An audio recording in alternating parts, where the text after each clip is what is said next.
فأعوذ بالله من الشيطان الرجيم. بسم الله الرحمن الرحيم. فمن يعمل مثقال ذرة خيرا يره ومن يعمل مثقال ذرة شرا يره. وقال النبي صلى الله تبارك وتعالى عليه وسلم: ألا فاعملوا وأنتم من الله على حذر واعلموا أنكم معروضون على أعمالكم فمن يعمل مثقال ذرة خيرا يره ومن يعمل مثقال ذرة شرا يره أو كما قال صلی اللہ تبارک و تعالی علیہ وسلم. میرے بھائیوں اور دوستو، اس وقت ساری دنیا کے انسان، کیا کافر کیا مسلمان، وہ منچاہی زندگی پر چل رہے ہیں.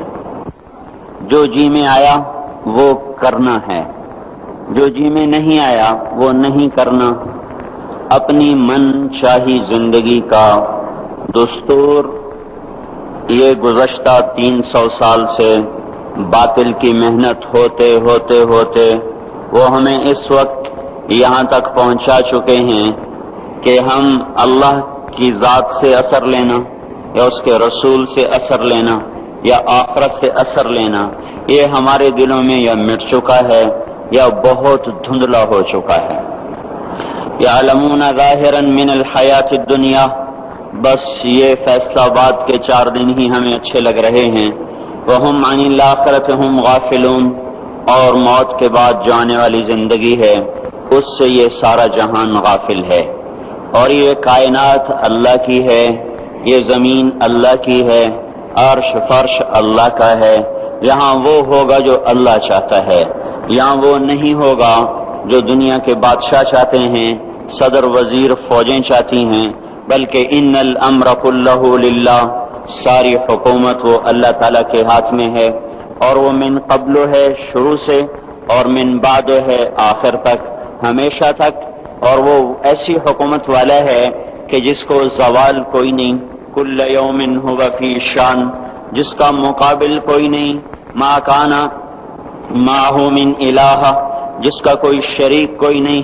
لم یتخذ صاحبۃ ولا ولدا ولم یکن لہ شریک فی الملک، جو کسی سے پیدا نہیں ہوا نہ اس سے کوئی پیدا ہوتا ہے. لم یلد ولم یولد، سارے جہان کو بنایا خود بننے سے پاک، سارے جہان کو مارتا ہے مارتا رہے گا، خود موت سے پاک ہے. سارے جہان کو مارتا ہے مارتا رہے گا، خود موت سے پاک ہے. سب کو بنایا بننے سے پاک، سب کو مارا مرنے سے پاک.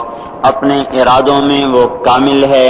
ما شاء اللہ کان، وہ جو چاہتا ہے کرتا ہے. وما لم یشاء لم یکن، وہ نہ چاہے تو کوئی کروا ہی نہیں سکتا. وما تشاءون الا ان یشاء اللہ رب العالمین، تم بھی اللہ کے محتاج ہو. تمہارا چاہا بھی تبھی پورا ہوگا جب اللہ تعالیٰ بھی چاہ لے. فرعون کی ساری طاقت لگی کہ موسیٰ علیہ السلام کو ذبح کرنا ہے. اللہ کا ارادہ ہوا کہ ہم نے زندہ رکھنا ہے. ایک اتنی کثرت سے بچے قتل ہوئے کہ اس کی اپنی قوم نے کہا تو حکومت کس پہ کرنی ہے؟ 1 سال چھوڑو 1 سال مارو. جس سال چھوڑتا تھا اس سال ہارون علیہ السلام اللہ نے پیدا فرمائے. جس سال قتل کرتا تھا اس سال موسیٰ علیہ السلام کو اللہ تعالیٰ نے پیدا فرمایا.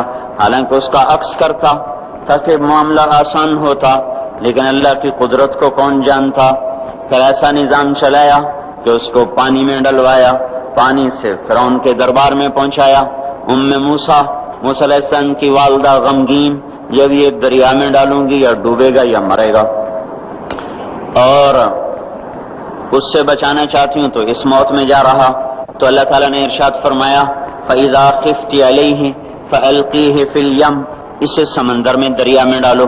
وہ دریا اسے کہاں لے جائے گا؟ فَلْيُلْقِهِ الْيَمُّ بِالسَّاحِلِ، وہ دریا اسے ساحل پہ پھینکے گا. وہاں سے کیا ہوگا؟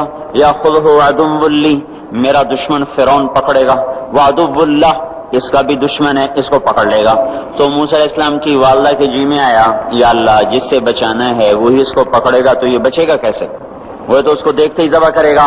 تو اللہ تعالیٰ نے ارشاد فرمایا لا تخافی ولا تحزنی، نہ اس کی موت کا غم کھا، نہ اس کی موت کا خوف کھا، نہ اس کی جدائی کا غم کھا. ان رادوہ الیک، تو دیکھے گی میں اسے واپس تیری گود میں لوٹاؤں گا.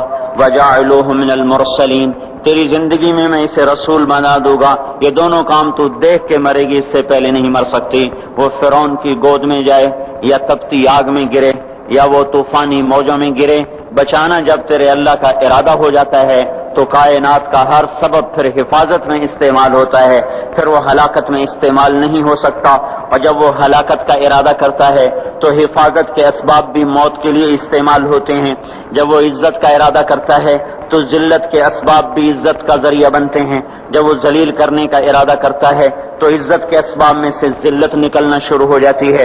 جب محبتیں لاتا ہے تو نفرتوں میں سے محبتیں نکال کے دکھاتا ہے، جب نفرتیں لاتا ہے تو محبتوں کو نفرتوں میں بدل کے دکھاتا ہے۔ اس کائنات میں میرے بھائیوں حکومت اللہ تعالیٰ کی ہے، یہاں وہ ہوگا جو اللہ چاہتا ہے۔ ساری کی ساری نمرود کی طاقت استعمال ہوئی کہ ابراہیم کو آگ میں جلا دو اور اسے ڈال دو، اور لکڑیاں کٹھی ہوئیں، ڈھیر لگایا گیا اور ایسی آگ دہکی کہ اوپر سے اڑنے والا پرندہ بھی اس میں جا کے گر کے راکھ ہو جائے۔ اب ابراہیم علیہ السلام کو پھینکنے کا وقت آیا تو ان کو قریب جانے کا کون راستہ ہی کوئی نہیں۔ ابراہیم علیہ السلام سے کہنے لگے تو خود چلا جا، وہ کہنے لگے میں کیوں جاؤں، تم نے جلانا ہے پھینکو مجھے۔ اب پھینکنے کا طریقہ کوئی نہیں، قریب جائیں تو خود جلتے ہیں۔ شیطان نے ایک ہتھیار بنا کے دیا غلیل کی طرح، اس میں ڈال کے پھینکا، کپڑے اتارے، رسیوں سے باندھا، جب ہوا میں اڑے تو جبرائیل دائیں طرف آ گئے اور پانی کا فرشتہ بائیں طرف آ گیا، یوں جا رہے، درمیان میں ابراہیم علیہ السلام، ادھر جبرائیل، ادھر پانی کا فرشتہ، اور ابراہیم علیہ السلام خاموش، بس اتنا کہہ رہے ہیں حسبی اللہ ونعم الوکیل، حسبی اللہ ونعم الوکیل، اس سے آگے کچھ نہیں بول رہے۔ اور ادھر پانی کا فرشتہ اس انتظار میں ہے کہ ابھی اللہ تعالیٰ فرمائے گا پانی ڈالو، آگ بجھاؤ۔ جبرائیل اس انتظار میں ہے کہ یہ مجھ سے کچھ کہیں تو میں آگے کروں۔ تو جب دیکھا کہ ابراہیم بولتے ہی نہیں ہیں تو وہ بے قرار ہو گئے کہ یہ تو جائے گا تو جل جائے گا، جبرائیل بھی تو یہی جانتے ہیں کہ آگ جلاتی ہے۔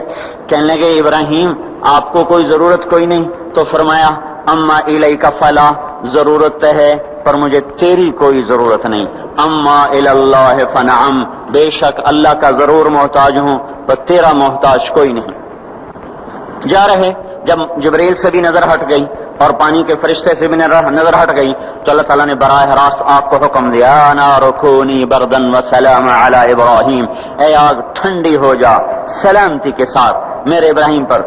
تو اللہ جل جلالہ نے ایسا ٹھنڈا فرمایا، اس کی گود کو ایسا، اس کے شولوں کو گود بنا دیا، شولوں نے ابراہیم علیہ السلام کو گود میں لیا، جیسے ماں بچے کو چارپائی پہ لٹاتی ہے ایسے آرام سے انگاروں پہ بٹھا دیا، آگ کو شفاف بنا دیا، یہاں تک کہ ابراہیم علیہ السلام کا باپ آزر جو جانی دشمن اور قتل کے در پہ، جب اس کی نظر پڑی تو اس کی زبان سے بھی بے ساختہ نکلا نعم الرب ربک یا ابراہیم، اے ابراہیم تیرے رب کے کیا کہنے، کیا ہی زبردست ہے تیرا رب۔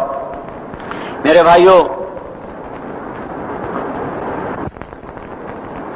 کائنات میں جو بھی شکل ہے، جو بھی صورت ہے، اس کو اللہ نے بنایا ہے، وہ اللہ کے قبضے میں ہے، وہ اللہ کے تابع ہے، اللہ کی چاہت سے استعمال ہوتی ہے۔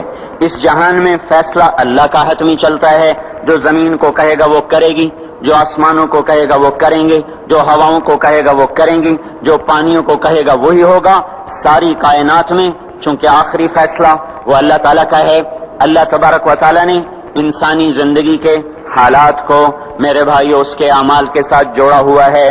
ساری دنیا کی طاقتیں وہ اللہ تعالیٰ کے فیصلے کو بدل نہیں سکتی۔ جب لوگوں کے اعمال بگڑتے ہیں تو اللہ تعالیٰ حالات کو بھی برباد کرتا ہے اور آخرت کو بھی برباد کرتا ہے۔ مال نے نہ کسی کو اللہ کی بارگاہ میں پہلے عزت دلائی، نہ آج عزت دلا سکتا ہے۔